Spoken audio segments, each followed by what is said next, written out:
Hello दोस्तों, क्या हाल चाल है। आप सभी को गुड मॉर्निंग। बने रहिए हमारे चैनल के साथ। और जैसे कि आप सभी जानते हैं कि हम चैप्टर 1 और चैप्टर 2 कंप्लीट कर चुके हैं। चैप्टर 1 में तो हमारा था भारत और ऐतिहासिक संबंध, और चैप्टर 2 में हमारे आईबीसी और पूरा पाषाण काल, मध्य पाषाण काल, नवपाषाण काल, ताम्र पाषाण काल के बारे में हमने जाना। नेक्स्ट हम चलते हैं चैप्टर 3 में। चैप्टर 3 में है who were the Aryans and when did they arrive in India. Chapter 3 में हम आर्य और वैदिक सभ्यता के बारे में पढ़ेंगे। तो जैसे कि हमने बोला था कि इंग्लिश पीडीएफ हम कवर नहीं कर रहे हैं। यदि किसी की डिमांड हो तमिलनाडु एंशिएंट हिस्ट्री इंग्लिश, तो आप कमेंट सेशन में बताइएगा, इंग्लिश पीडीएफ भी कवर कर देंगे। लेकिन उसके पहले हम हिंदी कवर कर रहे हैं, तो हिंदी में चलते हैं।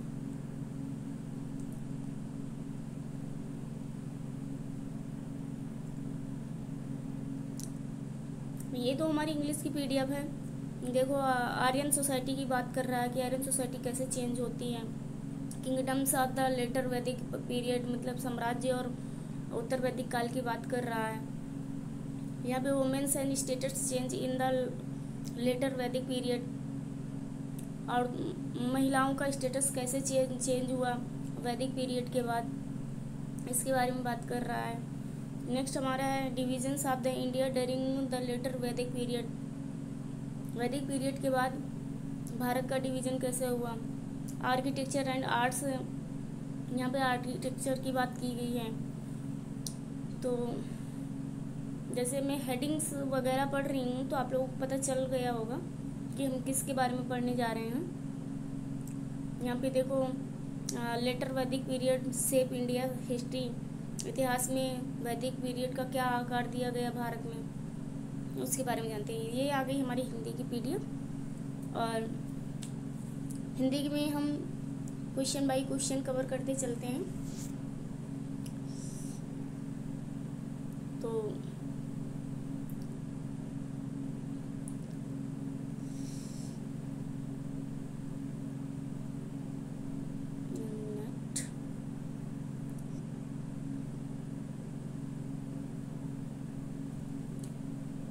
चैप्टर 3 में हमारा पहला क्वेश्चन क्या है, आर्य और वैदिक संस्कृति। ये तो हमारी हेडिंग है कि हम किसके बारे में पढ़ेंगे। पूरे पीडीएफ में आर्य और वैदिक संस्कृति के बारे में पढ़ेंगे, ठीक है। आर्य कौन थे और भारत में कब आए, पहला क्वेश्चन हमारा ये है।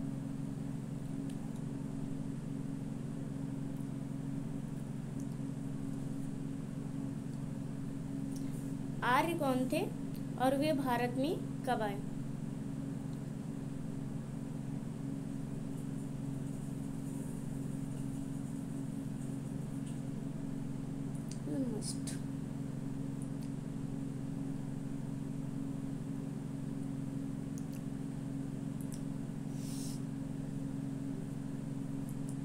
आर्य एक इंडो यूरोपीय समूह थे जो लगभग 1500 ईसा पूर्व में भारत में आए।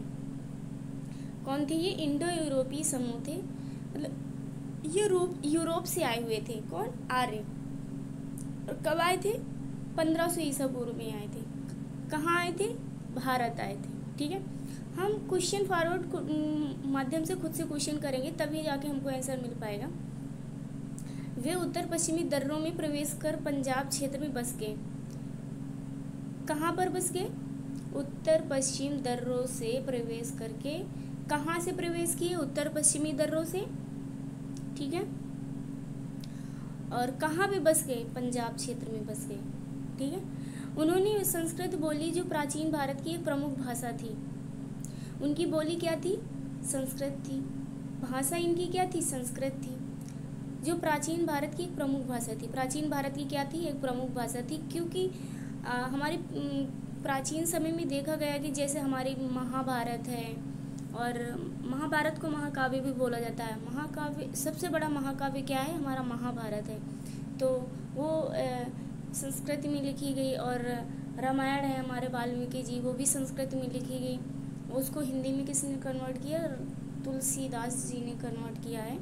तो ऐसे बहुत सारे साक्षी हैं जो संस्कृत में ही लिखे गए हैं, फिर उनको धीरे धीरे जो आने वाले कवि हैं या गद्य लेखक हैं उन्होंने उसको हिंदी में कन्वर्ट किया, क्योंकि संस्कृत पढ़ने में बहुत मुश्किल होती थी और लोग समझ नहीं पा रहे थे, इसलिए उन्हें हिंदी में कन्वर्ट करना पड़ा। लेकिन हमारी जो मातृभाषा पहले क्या थी? संस्कृत थी, ठीक है, तो इसलिए संस्कृत भाषा में लिखी जाती थी। अब तो हमारी इंडिया की मातृभाषा हिंदी हो गई है। नेक्स्ट क्वेश्चन में हम चलते हैं। वैदिक संस्कृति के दो मुख्य काल कौन से हैं? अब वैदिक संस्कृति के दो मुख्य काल कौन से हैं इसके बारे में हम पढ़ेंगे। प्रारंभिक वैदिक काल, एक तो प्रारंभिक वैदिक काल होता है, दूसरा उत्तर वैदिक काल होता है। एक वैदिक काल होता है, दूसरा उत्तर वैदिक काल होता है। सभी को वैदिक काल कब प्रारंभ हुआ? वैदिक काल 15 कितने ईसा पूर्व से कितने ईसा पूर्व तक चला? 1500 ईसा पूर्व से 1000 ईसा पूर्व तक चला। आर्य पंजाब और सिंधु क्षेत्र में बसे। आर्य कहाँ पर बसे थे? पहले हम पढ़े थे पंजाब क्षेत्र में बसे, और कहाँ पे बसे? सिंधु क्षेत्र में बसे। उत्तर वैदिक काल कब से कब तक चला? 1000 ईसा पूर्व से 600 ईसा पूर्व तक। गंगा तीर क्षेत्र में विस्तार राज्यों का विकास हुआ। उनका कहाँ पर विकास हुआ? गंगा तीर क्षेत्रों में जो राज्य विस्तार हैं वहाँ पर उनका क्या हुआ? विकास हुआ। आगे सब कुछ मिलेगा, आराम से पेशेंस के साथ। हाँ, एक बात और है कि आप लोग जो पीडीएफ देखते हो ना या क्लास देखते हो ना, इस क्लास को पूरी फुल क्लास देखो, तभी आपको जाके समझ में आएगी कि इसमें क्लास में इम्पोर्टेंस क्या है।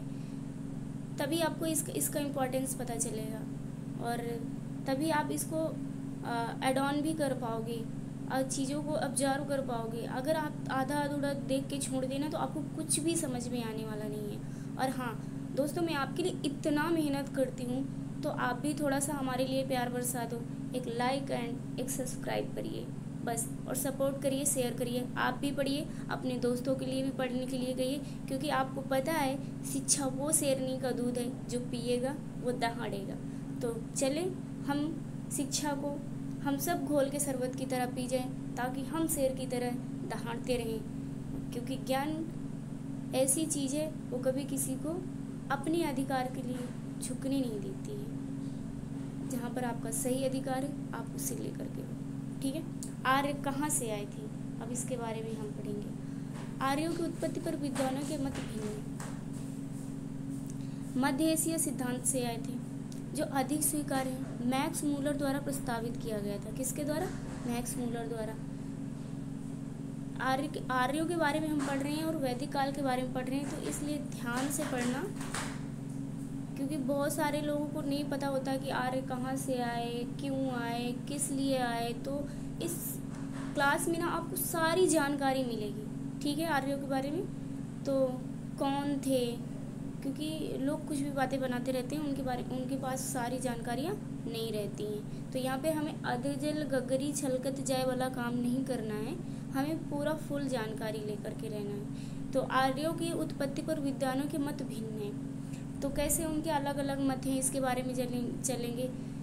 मध्य एशिया सिद्धांत से मतलब इनका कोई एग्जैक्ट लोकेशन नहीं है कि नहीं ये यहीं से आए थे। इनके अलग अलग लोगों के अनुसार अलग अलग मत दिए गए हैं। जहाँ जैसे कि यहाँ पे जो सिद्धांत स्वीकार्य है, जो अधिक से अधिक माना जाता है कि हाँ आर्य यहीं से आए थे, वो है क्षेत्र मध्य एशिया। और इसको मैक्स मूलर ने प्रस्तावित किया था कि हाँ आर्य मध्य एशिया से ही आए। दक्षिण रूस सिद्धांत में को यूरेशियन स्टेप्स से प्रवास का सुझाव दिया गया है कि यूरेशियन स्टेप्स ने बताया कि आर्य कहाँ से आए थे? दक्षिण रूस से आए थे। इस एरिया का सुझाव दे रहे हैं। तो सारे जो हिस्टोरियन हैं उनके अलग अलग मत हैं कि आर्य मध्य एशिया से आए थे, मैक्स मूलर ने बताया, और यूरेशियन स्टेप्स से प्रवास होकर के आए थे, ये दक्षिण रूस के सिद्धांत से लिया गया है। नेक्स्ट हम चलते हैं बाल गंगाधर तिलक का आर्कटिक सिद्धांत, जो आकाशीय गणनाओं पर आधारित है, ठीक है। इन्होंने आकाशीय गणना पर ये आधार किया था कि मान लिया था कि आर्य ना आर्कटिक क्षेत्र से आए हुए हैं। बाल गंगाधर तिलक आर्कटिक सिद्धांत, मतलब उनका ये सिद्धांत है बाल गंगाधर तिलक का कि आर्कटिक क्षेत्र से ये लोग आए हुए हैं। ठीक है, नेक्स्ट हम चलते हैं फोर्थ क्वेश्चन में। फोर्थ क्वेश्चन में है वैदिक साहित्य क्या है। हम वैदिक साहित्य के बारे में जानेंगे और ये क्यों महत्वपूर्ण है। वैदिक साहित्य क्यों महत्वपूर्ण है इसके बारे में जानेंगे। वैदिक साहित्य में शामिल कौन कौन से वेद हैं। ठीक है, तो यहाँ पे वेद कितने टाइप्स के होते हैं, 4 टाइप्स के होते हैं। ठीक है, 4 टाइप्स के वेद होते हैं। तो यहाँ पे पहला वेद कौन सा हमारा, ऋग्वेद, दूसरा यजुर्वेद, तीसरा सामवेद, चौथा अथर्ववेद। ऋग्वेद का मतलब क्या होता है। ऋग्वेद का मतलब रचनाकारों के माध्यम से बताया गया है कि ज्ञान के संग्रह को क्या कहते हैं, ऋग्वेद कहते हैं। क्या बोलते हैं, ज्ञान के संग्रह को ऋग्वेद बोलते हैं। ठीक है, ऋग्वेद में ये तो हम आगे पढ़ेंगे, लेकिन फिर भी मैं बता दे रही हूँ कि ऋग्वेद में 10 मंडल होते हैं। कितने मंडल होते हैं, 10 मंडल होते हैं। ठीक है, और सूक्त कितनी होती हैं, 1028 सूक्त होती हैं। और इसमें रचनाएं कितनी हैं, तो 10,662 है। कितनी है, 10,662 रचनाएं। ठीक है, तो ये तो हम ऋग्वेद के बारे में जान लिए। इसमें ईश्वर की महिमा रहती है, गायत्री मंत्र का उल्लेख किया गया है। तो ये तो ऋग्वेद की बात है। यजुर्वेद में मंत्रों तथा बलि का भी उच्चारण मिलता है। यजुर्वेद को अथर्ववेद भी कहते हैं पाठकर्ता के अनुसार।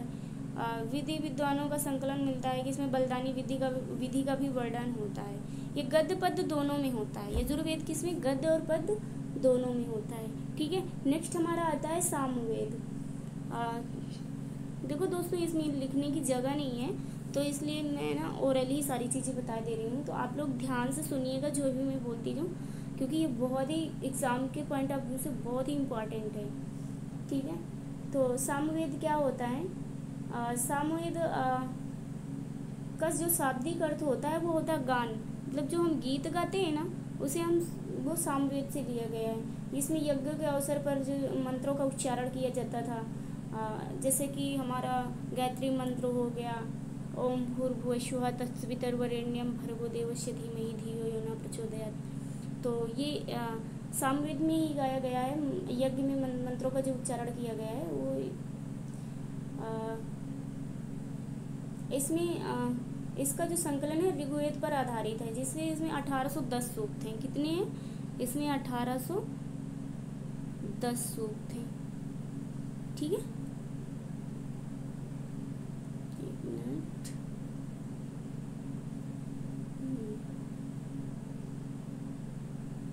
1810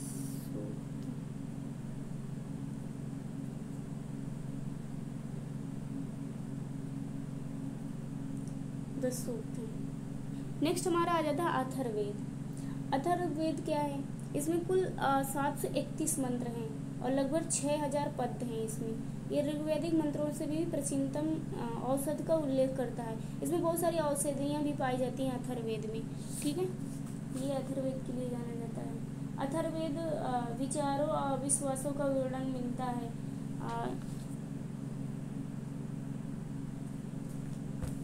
विश्वास का इसमें वर्णन मिलता है कि अथर्ववेद में जादू टोना ये सब पाया जाता है, इसके बारे में ही जाना जाता है। ब्राह्मण अनुष्ठान संबंधी ग्रंथ हैं ये सारे, और इसमें ये उपनिषद दार्शनिक ग्रंथ हैं। महाकाव्य, जैसे देखो मैंने पहले बताया था ना, यहाँ पे सारा उल्लेख होगा। महाकाव्य क्या, रामायण और महाभारत, ये दोनों महाकाव्य हैं। ऋग्वेद सबसे पुराना, ऋग्वेद में सबसे पुराना 1028 मंत्र हैं। सब मतलब जो ऋग्वेद है ना, ये सामवेद, यजुर्वेद, अथर्ववेद, इन सब में से सबसे पुराना है। और इसमें कितने मंत्र पाए जाते हैं, 1028 मंत्र पाए जाते हैं, जो कि हमने आपको पहले ही बता दिया था। ठीक है, और रचनाएं इसमें कितनी पाई जाती हैं, 10,662, और मंत्र कितने पाए जाते हैं, 1028 पाए जाते हैं, और मंडल कितने पाए जाते हैं? 10 मंडल पाए जाते हैं। किसमें? ऋग्वेद में पाया जाता है। अब नेक्स्ट हम जानेंगे कि ऋग्वेद क्या है। ठीक है, तो अब नेक्स्ट हम चलते हैं ऋग्वेद क्या है। ये सबसे पुराना वेद है। कुछ चीज़ें हमने पहले ही बता दी थी और वो दोबारा से रिपीटेड हो रही हैं, तो ये आपको ही बेनिफिट करेगा। पुराना वेद जो लगभग 1500 ईसा पूर्व में रचित हुआ है।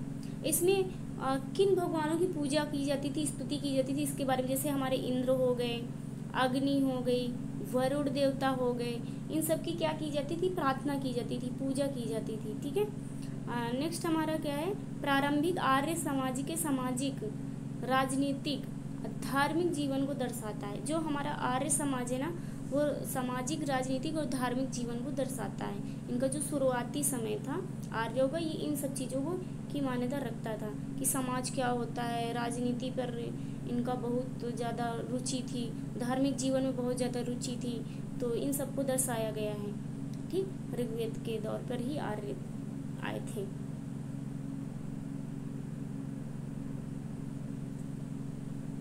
राजनीतिक व्यवस्था कैसे व्यवस्थित थी? ऋग्वेद काल में राजनीतिक व्यवस्था कैसे व्यवस्थित थी? अब इस क्वेश्चन के बारे में हम पढ़ेंगे। तो देखते हैं ऋग्वेद में राजनीतिक व्यवस्था कैसी थी। सबसे छोटी इकाई कुल परिवार, यानी कि वहाँ पे कुल परिवार का मतलब क्या होता है ना,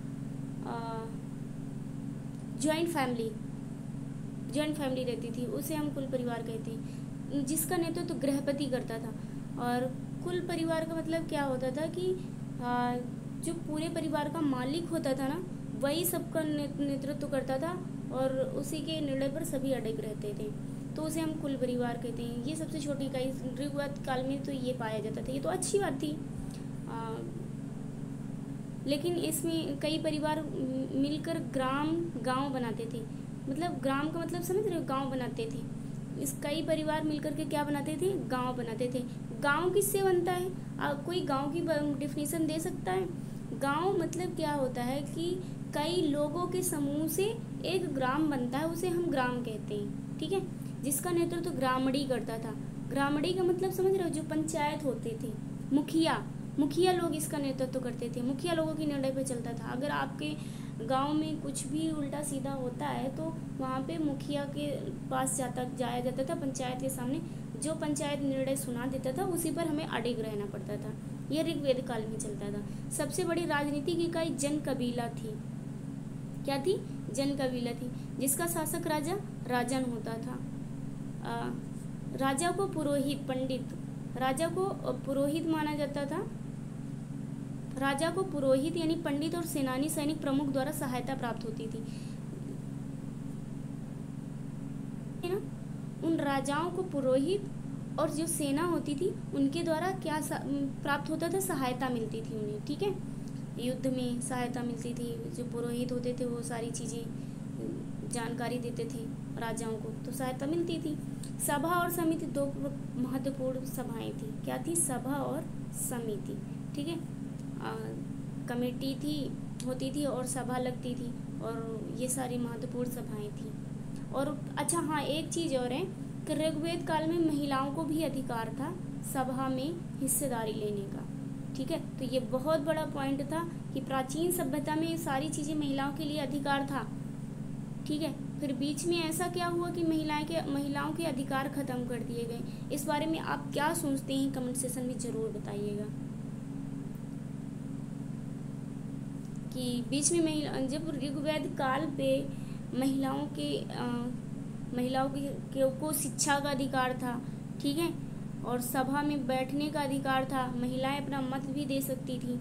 तो फिर ऐसा बीच में उत्तर वैदिक काल में ये क्या हो गया, जिससे कि महिलाओं को शिक्षा के लिए वंचित कर दिया गया और महिलाएं सभा में नहीं भाग ले सकती हैं। महिलाओं को चीज़ों से दूर क्यों रखा गया? ऐसा क्या हुआ? आपकी क्या राय है? आप कमेंट सेशन में ज़रूर बताइएगा। ठीक है, हाँ, एक पॉइंट और है कि अगर किसी को भी समझ में ना आए, क्लास में कुछ भी समझ में ना आए, आप तुरंत कमेंट सेशन में कमेंट करिए कि हमें ये समझ में नहीं आ रहा। आपको कमेंट सेशन में रिप्लाई जरूर मिलेगा। ऋग्वैदिक काल में प्रमुख जनजातियाँ कौन सी थी? ये देख लेते हैं। तो प्रमुख जनजातियां कौन थी? Schedule caste.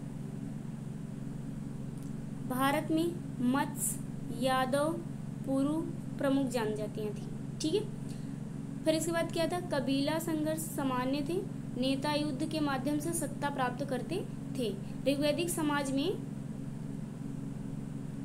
सामाजिक व्यवस्था क्या थी?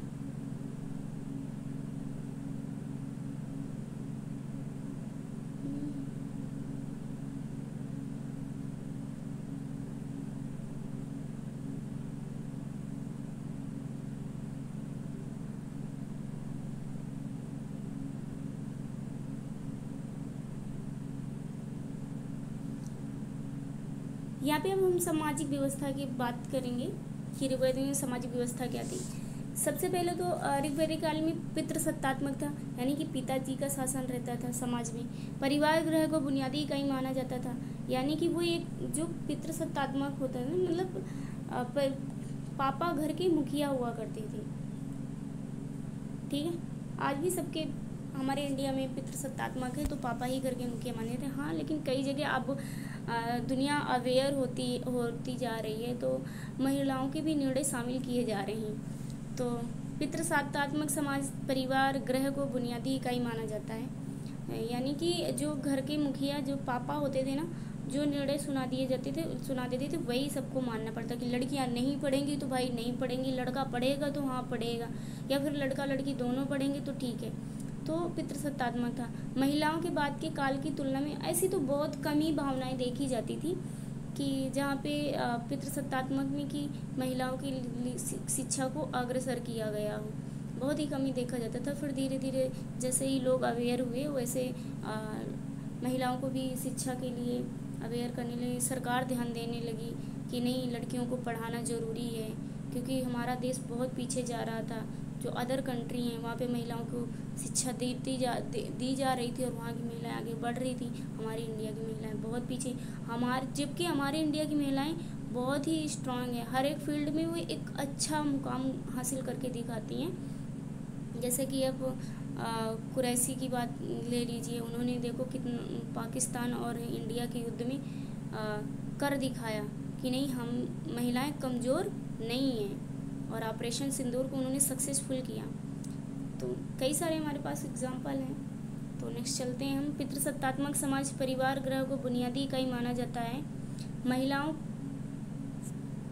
अच्छा हाँ, एक विचार और है कि महिला के एजुकेशन से ना एक परिवार नहीं, दो परिवार सुधरते हैं। इसलिए सभी लोग अवेयर हो जाइए और सभी लोग अपने घर की महिलाओं को शिक्षा जरूर दीजिए।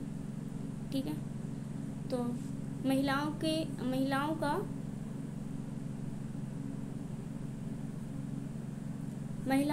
का बाद के काल की तुलना में उच्च दर्जा, मतलब महिलाओं के जो बाद का काल था ना उसमें उच्च दर्जा था।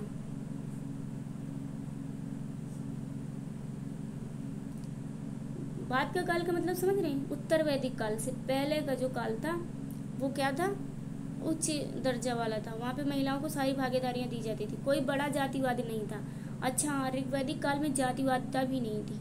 जब आर्य लोग आए ना, आर्य लोगों ने वर्ल्ड में बांटा, वर्ल्ड से फिर जाति में बांट दिया, जात से फिर उनके अलग अलग कामों के हिसाब से जाने जाना लगा, उनको उनके हिसाब से काम बांट दिया गया, तो जाति भेदभाव पैदा होने लगा। उत्तर वैदिक काल में जाति कास्टिज्म बना, और फिर उनको उत्तर वैदिक काल में जो जाति के वर्ग में बांट करके उन्हें उनके हिसाब से काम अलग अलग रूप से सौंप दिया कि शूद्र ये करेगा, सवर्ण ये करेगा, क्षत्रिय ये करेगा, ब्राह्मण ये करेगा, उनको अपने हिसाब से काम बांट दिए। तो लेकिन प्रारंभिक विभाजन थे। अच्छा, हमारा प्राचीनतम इतिहास कितना सुंदर था, ना तो कास्टिज्म सिस्टम थी, और ना ही महिलाओं को शिक्षा से वंचित किया जाता था, ना ही महिलाओं को सोसाइटी में भाग लेने से वंचित किया जाता था। महिलाएं सोसाइटी में भाग ले सकती थी, सभा में भाग ले सकती थी, महिलाएं अपना निर्णय भी सुना सकती थी। उत्तर वैदिक काल में जैसे जैसे पता है पुरुष अवेयर हुए, जागरूक हुए, उनको लगा कि महिलाएं अपनी आवाज़ उठा रही हैं, तो उनको दबाने के लिए ये सब किया गया कि महिला जब निर्णय लेती है ना तो हाहाकार मच जाता है। यही सब चीज़ें, क्योंकि वो हमेशा चीज़ों को सही करने का निर्णय लेती है। ऋग्वैदिक काल में महिलाओं की स्थिति क्या थी, इनके बारे में जानेंगे। हमने बहुत सारी चीज़ें बता दी है और जो भी बचा आगे देख लेते हैं। महिलाएं सभाओं में भाग ले सकती थी, सेम कोटेशन। शिक्षा प्राप्त कर सकती थी, जैसे कि इसमें कुछ एग्जाम्पल दिया गया है। अपाला हो गई, विश्वारा हो गई, विश्वारा, लोपामुद्रा, ये सब महिलाओं के नाम हैं। ये महिलाएं थी। हमारी गार्गी, गार्गी कौन है? सीता जी की गुरु थी। ये सारी महिलाओं को शिक्षा का अधिकार था। ये विद्वान थी और इनको भाग लेने का भी अवसर दिया जाता था। बाल विवाह और सती प्रथा का प्रचलन नहीं था। देखो, ये तो सब बाद में शुरू हुआ है कि बाल विवाह होने चाहिए, सती प्रथा होनी चाहिए। तो प्राचीन इतिहास में ऐसा कुछ भी साक्षी नहीं था कि नहीं ये होना चाहिए। ऋग्वैदिक काल में आर्थिक जीवन कैसा था, ये हम जान लेते हैं इसके आर्थिक जीवन के बारे में। ठीक है। पशुपालन आधारित अर्थव्यवस्था, मवेशी मुख्य संपत्ति का सूचक थे। देखो, गांव में इंसान तभी आगे बढ़ेगा जब हॉर्टिकल्चर को अपनाएगा। हॉर्टिकल्चर में क्या होता है? कृषि और मवेशी पालन दोनों होगा, क्योंकि कृषि बस करेगा तो भी इंसान आगे नहीं बढ़ पाएगा, और मवेशी बस करेगा तब भी उसके लिए चारा दाना भूसा भी तो चाहिए, और कृषि करने के लिए, जैविक खेती अपनाने के लिए हमें गोबर वगैरह चाहिए। तो दोनों का कॉम्बिनेशन है, इसलिए हमें हॉर्टिकल्चर करना चाहिए, तभी लोग इकोनॉमिकल आगे बढ़ते हैं। ये ग्रामीण सभ्यता है। बाद में कृषि का विस्तार हुआ, जिसमें से जो प्रमुख फसलें थी वो गेहूँ थी, जौ था, चावल की खेती होती थी। ठीक है। वाणिज्य प्रणाली सामान्य थी। बाद में निष्क यानी कि सोने के सिक्के, निष्क का मतलब क्या होता है? सोने के सिक्का का उपयोग किया गया था। ऋग्वैदिक समाज में प्रमुख व्यवसाय कौन से थे? कृषि, जौ, गेहूँ, पशुपालन, मवेशी पालन, ये सब होते थे। ये व्यवसाय की बात कर रहा है। ठीक है। किस किस का व्यवसाय किया जाता है? कृषि की जाती थी। कृषि में प्रमुख फसल क्या उत्पादन की जाती थी? जौ और गेहूँ। पशुपालन करते थे, उसमें मवेशी पालन करते थे। और बढ़ाईगिरी, जैसे धातु कर्म, रेशम बुनाई, मटका निर्माण, ये सब ऋग्वैदिक काल में साक्ष्य पाए जाते हैं। अन्य क्षेत्रों के साथ व्यापार और बार्टर, ये भी पाया जाता है। ऋग्वैदिक समाज में मनोरंजन के कौन से लोकप्रिय थे? हम मनोरंजन कौन से लोकप्रिय थे इसके बारे में देख लेंगे। समाज का मनोरंजन क्या था ऋग्वैदिक काल में? रथ दौड़, संगीत, नृत्य, पासे खेलना, ठीक है, शिकार, कुश्ती भी प्रचलित थी। ऋग्वैदिक काल में शिकार भी बहुत होते थे, कुश्ती प्रचलन भी बहुत थे, रथ का दौड़ करवाया जाता था, संगीत होते थे, नृत्य होते थे, पासे खेलते थे। ये उनके मनोरंजन का साधन था। ऋग्वैदिक काल में धार्मिक विश्वास प्रणाली क्या थी? धार्मिक चीज़ें क्या थी इसके बारे में देख लेते हैं। प्राकृतिक शक्तियों की पूजा होती थी वहाँ पर, जैसे इंद्र हो गया, अग्नि हो गई, वरुण देवता हो गए, इनकी पूजा होती थी।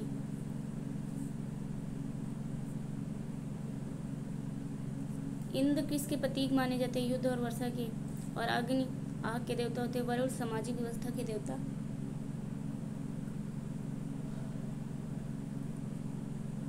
माने जाते हैं। कोई मंदिर पूजा या मूर्ति पूजा का प्रचलन नहीं था। वहाँ पे मंदिर पूजा या मूर्ति पूजा नहीं होती थी ऋग्वैदिक काल में। उत्तर वैदिक काल में अब हम चलते हैं। उत्तर वैदिक क्या है? ठीक है,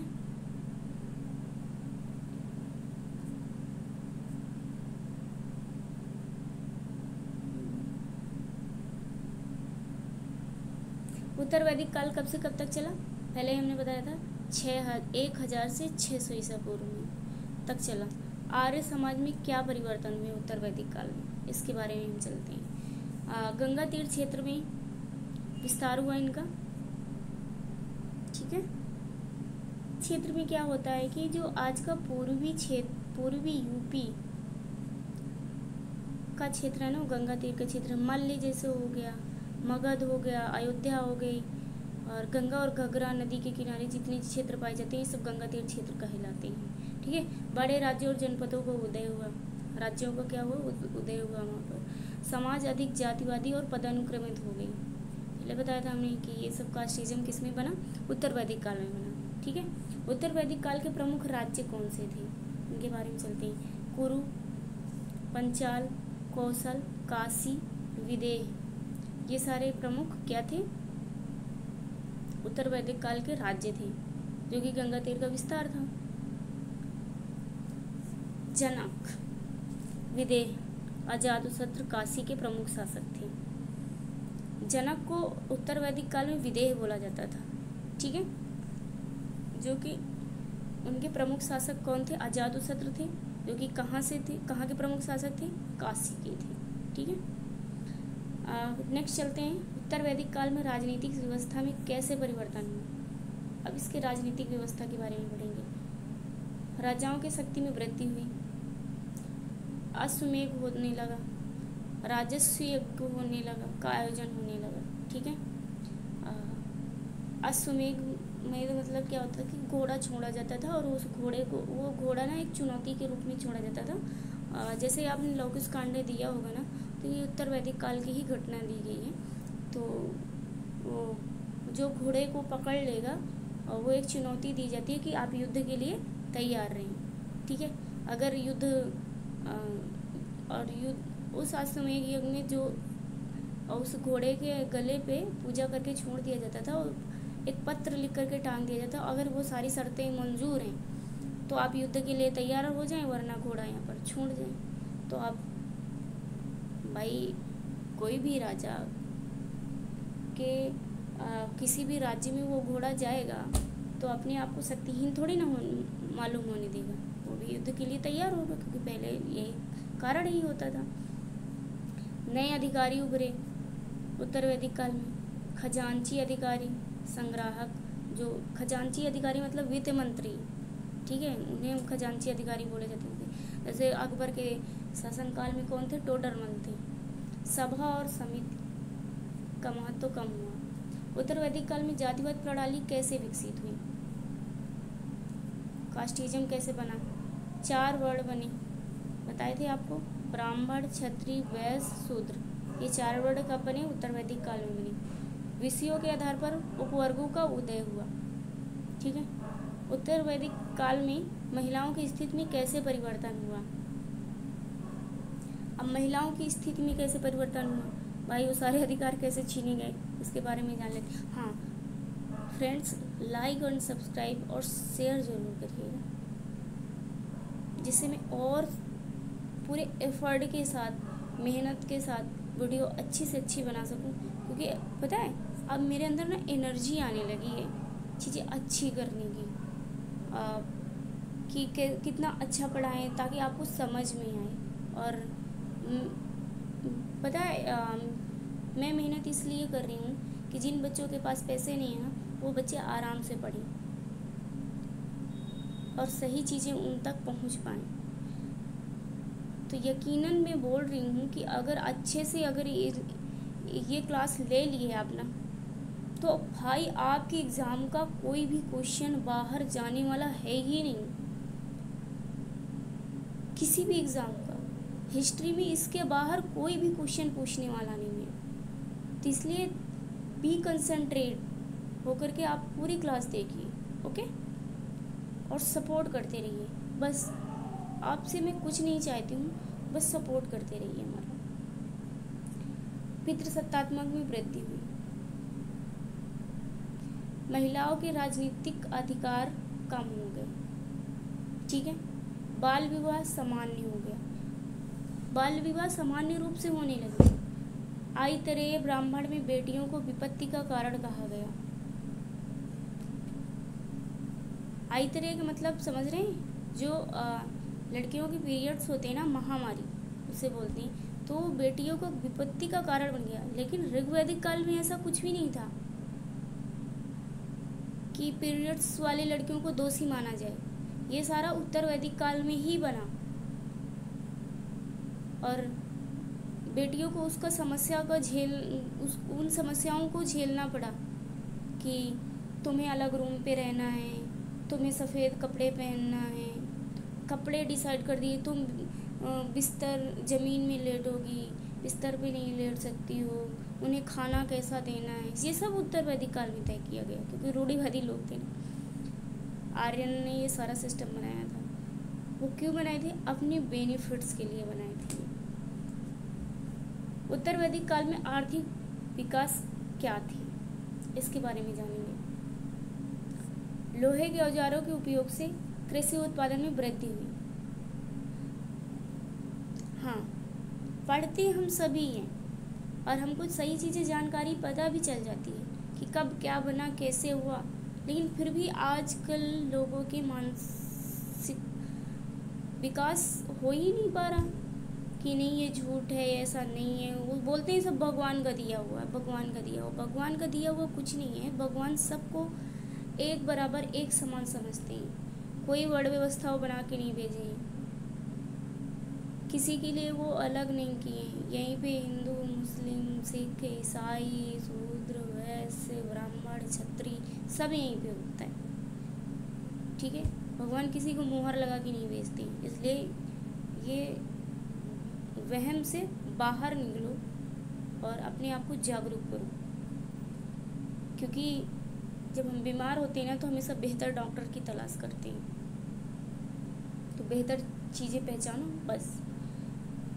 हाँ, तो यहाँ पे हम उत्तर वैदिक काल में आर्थिक विकास क्या थे इसके बारे में जानकारी। आर्थिक विकास जैसे लोहे के औजार के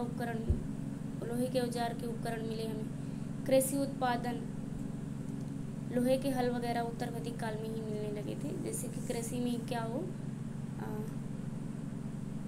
हेल्प मिल सके, क्योंकि पहले तो लकड़ी के ऋग्वैदिक काल में लोहे का कोई भी उल्लेख नहीं किया गया।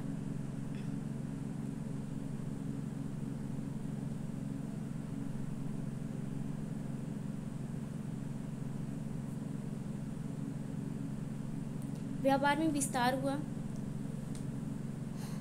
और सोना चांदी सिक्कों का जैसे सातमाना, कृषाण का उपयोग किया गया। ठीक है, ये नाम है सोने चांदी के सिक्कों का, इनका क्या किया गया, उपयोग किया गया। इस काल में विदेशी व्यापार को कैसे विकसित किया गया?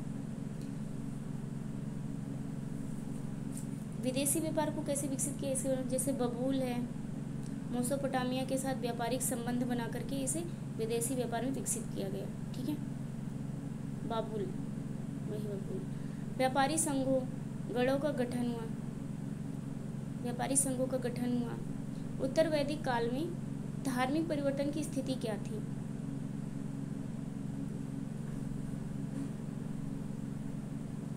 इंद्र और अग्नि से प्रजापति, विष्णु और रुद्र की पूजा में बदलाव, यज्ञों में अधिकता, पुरोहित वर्ग, ब्राह्मण का समाज में प्रभुत्व, ये सारी चीजें होंगी। वैदिक अनुष्ठानों के खिलाफ प्रतिक्रिया का कारण क्या था?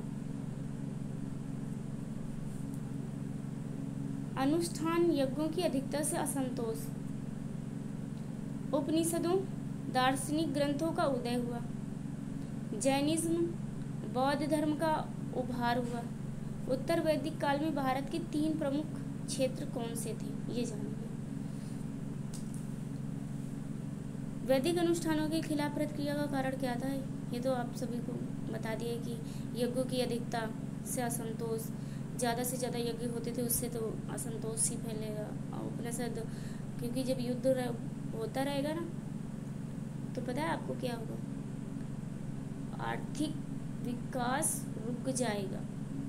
कि युद्ध से कभी भी हमारी इकोनॉमी से ग्रो नहीं करती है, हमेशा नीचे गिरती है। ठीक है, उपनिषदों के दार्शनिक ग्रंथों का उदय हुआ, जैनिज्म और बौद्ध धर्म का उभार हुआ।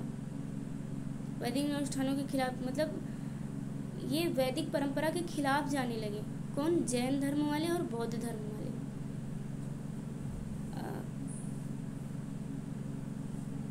नेक्स्ट क्वेश्चन चलते हैं, उत्तर वैदिक काल में भारत के 3 प्रमुख क्षेत्र कौन से थे? आर्यावर्त, जिसे हम उत्तर भारत कहते हैं, मध्य देश, जिसे हम मध्य भारत कहते हैं, दक्षिणापथ, जिसे दक्षिण भारत कहते हैं। ठीक है, उत्तर भारत, मध्य भारत, दक्षिण भारत। उत्तर भारत में कौन कौन से प्रदेश आ जाएंगे इंडिया के, और मध्य भारत में कौन कौन से प्रदेश आ जाएंगे, और दक्षिण भारत में कौन कौन से प्रदेश आ जाएंगे, ये आप मैप में देख लो।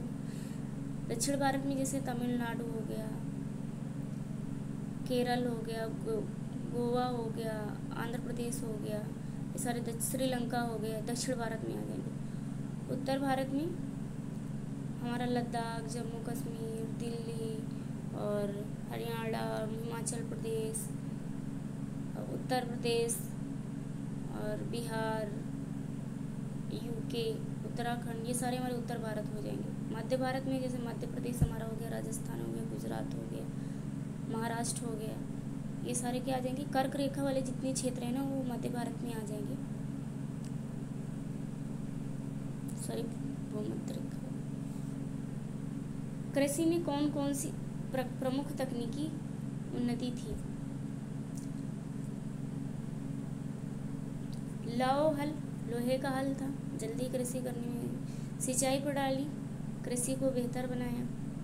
चावल, गेहूं, जौ की खेती का विस्तार हुआ। उत्तर वैदिक काल में कौन से प्रमुख यज्ञ थे? अश्वमेध यज्ञ पहले भी मिल चुका है, जो घोड़े की बलि दी जाती थी क्षेत्रीय विस्तार के लिए। राजसूय यज्ञ, राज्याभिषेक का समारोह होता था, राजा का राज्याभिषेक होता था। वाजपेयी यानी कि रथ दौड़ अनुष्ठान होता था। वास्तुकला और कला में विकास, कला में कैसे विकास हुआ इसके बारे में जानेंगे। लकड़ी और ईंट से संरचनाओं का निर्माण हुआ। संगीत और सामवेद का विकास हुआ। हिंदू दर्शन के प्रमुख ग्रंथ कौन से थे? अब प्रमुख ग्रंथों के बारे में हम जानेंगे। उपनिषद कौन से थे? आत्म साक्षात्कार और मोक्ष पर केंद्रित थे। अब मोक्ष के लिए क्या जाना जाता था? उपनिषद जाना जाता था। आत्मा से आपको परिचय किससे करवाती थी? उपनिषद से करवाती थी। ये उपनिषद ग्रंथ है जो आप अपनी आत्मा के बारे में परिचित होंगे और आप मोक्ष की प्राप्ति करेंगे, वो उपनिषद में है। ब्राह्मण अनुष्ठानों का स्पष्टीकरण है। उपनिषद में ऐसे ब्राह्मणों के माध्यम से बताया गया है कि यहाँ ब्राह्मण ऐसा मानते हैं। आरण्यक रहस्यमय ग्रंथ है। आरण्यक क्या है? एक रहस्यमय ग्रंथ है। धर्म के सिद्धांत में क्या परिवर्तन हुआ है? धर्म कर्तव्य जाति आधारित जिम्मेदारियों में केंद्रीय बन गया है। ठीक है। कर्म कार्य संसार पुनर्जन्म पर बल दिया गया है। गुरु शिष्य परंपरा का महत्व क्या था? इसके बारे में बताया गया है उत्तर वैदिक काल में। गुरु शिष्य की परंपरा क्या थी? ज्ञान का मौखिक रूप से गुरु शिक्षक द्वारा प्रसारण, मौखिक जिसे हम लेक्चर बोलते हैं आज की जनरेशन में, उसे ही बोलते हैं मौखिक रूप से गुरु शिक्षक द्वारा प्रसारण होता था। और तब गुरुकुल खुलते थे तो ऋषि मुनि ज्ञान देते थे, मौखिक रूप से देते थे। तब लिखने के लिए कुछ भी होता नहीं था, बुक्स वगैरह, कापी किताब वगैरह, तो ओरली शिक्षा देते थे बिठा करके सभी लोगों को ज़मीन में, और वहाँ से थोड़ा सा चबूतरा टाइप का एक उनका बना रहता था, वहाँ पे उनके गुरु बैठते थे और वहाँ से वो बोलते थे, वो सारी सुन करके शिक्षा ग्रहण करते थे। ठीक है। गुरुकुल प्रणाली ने धार्मिक और व्यवहारिक शिक्षा दी। लोगों के साथ कैसा रहना चाहिए, कैसा व्यवहार करना चाहिए, वो सारी किस्में गुरुकुल प्रणाली ने सिखाया है। ठीक है। उत्तर वैदिक काल ने भारतीय इतिहास को कैसे आकार दिया? बड़े राज्यों का गठन हुआ, हिंदू दर्शन का उदय हुआ, भविष्य के मौर्य और गुप्त साम्राज्यों की नींव रखी।